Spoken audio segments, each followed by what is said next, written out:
All right, ladies and gentlemen, welcome back to today's show. My name is Spencer Walsh, and we have, of course, Glenn Bradford here with us today. And, yeah, we got a lot of stuff to get to. We talked about Rudy Giuliani, regime change, and Donald Trump. So now we got to move on here to an interesting situation developing with John Blankenship. He's a former convicted felon who's been pardoned or some kind of way, is now running for West Virginia Senate on the Republican side. So there's growing concern among Republicans that John Blankenship, a bombastic coal baron who has spent time in prison, is surging ahead of Tuesday's West Virginia primary, and a last-minute campaign is underway to stop him. I mean, it's this Tuesday, so there isn't a lot of time left. As the tight contest hurtles to a close, Republicans said they've reviewed polling conducted in recent days showing Blankenship has spent a year in jail following the 2010 explosion at his Upper Big Branch mine that killed 29 workers, moving narrowly ahead of more mainstream GOP rivals, Patrick Morrisey, the Attorney General of the state there, and Evan Jenkins, who the GOP would more want to win, in similar, a little bit more crazy of a Trump situation, because obviously Trump has not spent any time in jail. The Republicans cautioned that the surveys does not offer a brief snapshot of the race were conducted over a brief period of time and may be overstating Blankenship's support. So they're still, it's pretty easy to tell they're quite freaked out about this.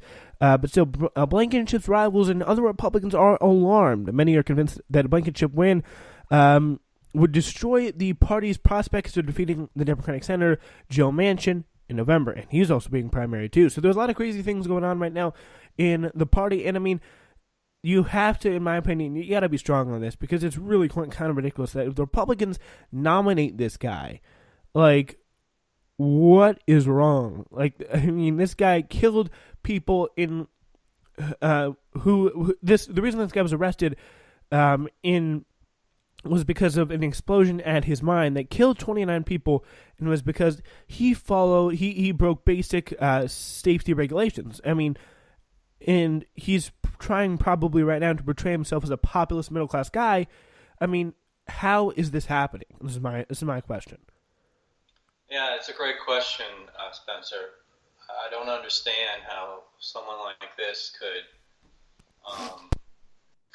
rise in the polls and possibly win this primary.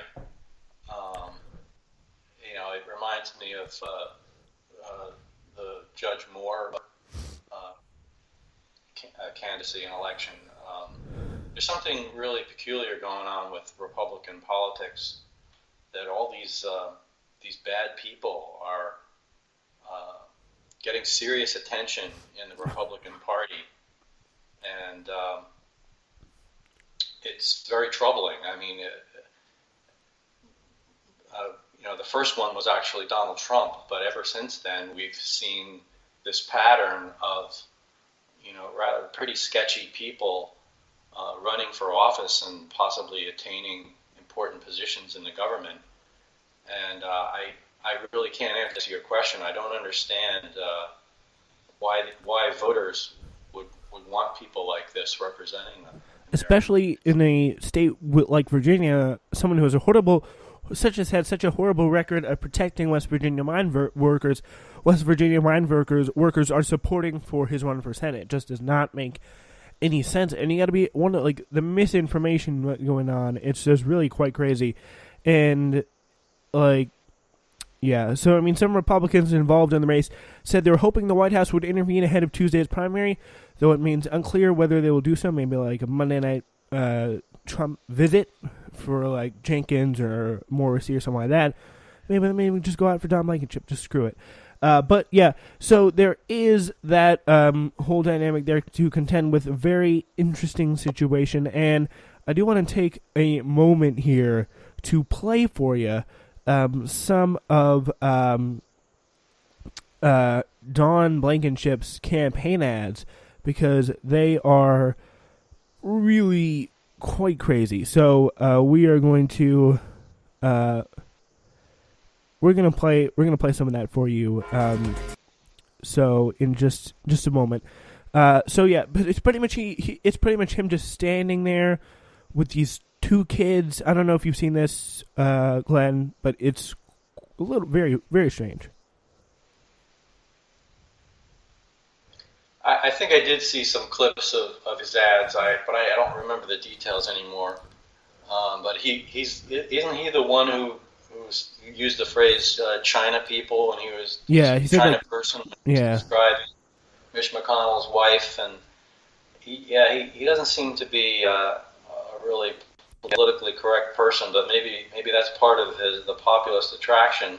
And of course, he does seem to support the coal industry, even though he killed people in his mines. So maybe just the fact that he's an advocate for coal is something that will garner him votes.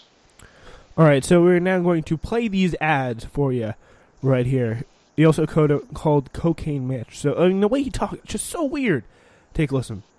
Swamp Captain Mitch McConnell has created millions of jobs for China people. While doing so, Mitch has gotten rich. In fact, his China family has given him tens of millions of dollars. Mitch's swamp people are now running false negative ads against me. They are also childishly calling me despicable and mentally ill. The war to drain the swamp and create jobs for West Virginia people has begun. I will beat Joe Manchin and ditch Cocaine Mitch for the sake of the kids. Yeah, so the last part there was, I will ditch Joe Manchin and Cocaine Mitch for the sake of the kids. So Cocaine Mitch was like a really random thing.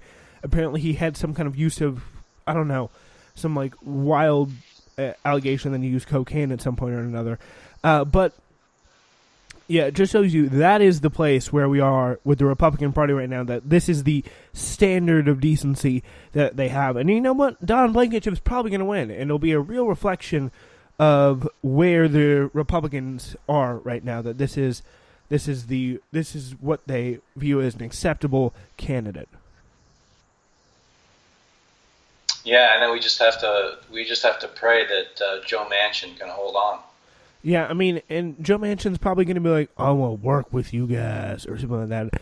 And it's just going to want to put your head in your hands about the state of American politics today. That's the sad situation that we are dealing with at the moment. So, there are a lot of stories today, and we will get to one more before we head out. John McCain, he says he did not want Donald Trump at his funeral.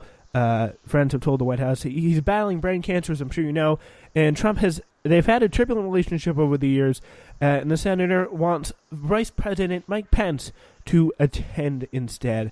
Glenn, what was your reaction to this news? Well, I mean, it's not that shocking. No. Except that, I suspect that if John McCain hadn't said this, that President Trump wouldn't attend his funeral anyway. Yeah. But just, going out there on the offensive and saying, don't you dare come to my funeral is quite extraordinary on its face. But, we're starting to get used to these things. President Trump is not welcome in a lot of places in public life around America. And this is just another slap at him. Mm-hmm. And I can't say that I'm too saddened by this. No. Because I don't like Trump one bit. I wouldn't want him to come to my funeral, for example. But on the other hand, I'm saddened just by the fact that this is what we've come to in America. That this is the state of our politics right now, and it's really low. Yeah, I mean, it just shows you. I mean, the basic lack of respect that the most of the Republican Party the Republican Party forebears. It just shows you how. Again, we talked about it with the last story. It's just another example of how crazy the Republican Party has gone in just the past 10 years or so. I mean, we had John McCain, and then all of a sudden we get to Donald Trump. I mean, it just gone so off the rails and just lurched so far right, especially with the past 10 years, that, I mean, John McCain feels such a disconnect with Trump, even though they came only like 5 years after each other, 5 to 8 years after each other.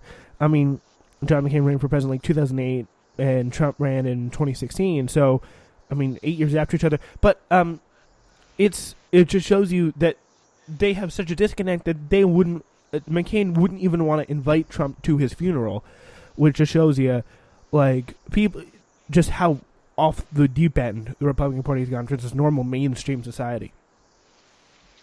Yeah, and it shows you how much the Republican Party has fractured. I mean, John McCain is an old guard establishment Republican. Yeah. And he's dying, so it's almost like a symbol of what's going on. Kind of a cool metaphor. And the up and comers are people like Blankenship and Judge Moore, you know. So it's really frightening, and Trump really has to go. He has to go, and for the sake of this country, and the Republican Party, which, you know, I'm not a Republican, but I understand that there has to be another party, and they do have reasonable stances on things. At least the old Republican Party did, but the new one is just it's not even representative of a democracy as far as I'm concerned. Yeah, I mean, it's just gotten so off the rails, so just like off the deep end. And you wonder, like, who are going to have standing up to these people? And you really, I mean, you just don't know, because you don't see any other than, like, I mean, at least in the Senate, you don't see other people standing up. I mean, strong Democratic leaders who are actually going to make a real difference. I mean, you get people running against Blankenship is Joe Manchin. So, I mean, you're not getting a lot there. But, I mean, strong Democratic leaders to step up and take a stand.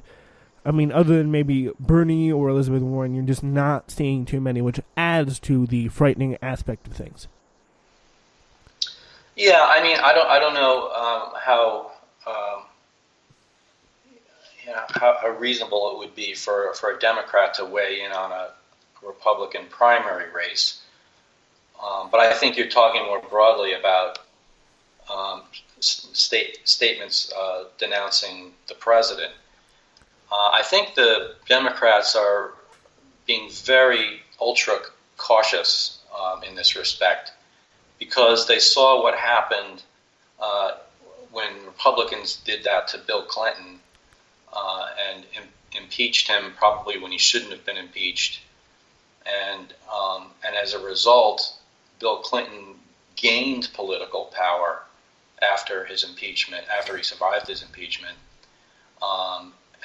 And gain seats in Congress. And so this is the fear that they have, although the situation here is so much different. Yeah. Between what Bill Clinton was accused of doing and what the president, our current president, is accused of doing.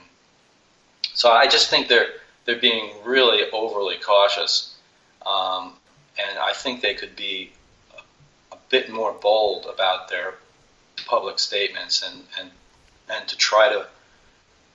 I mean, the Democrats, at least among the voting public, are certainly energized, but you have to start energizing independents and lots of Republicans who don't like what Trump is doing too. Very few people in the Democratic Party can really do that. That's the problem. I suppose that's true.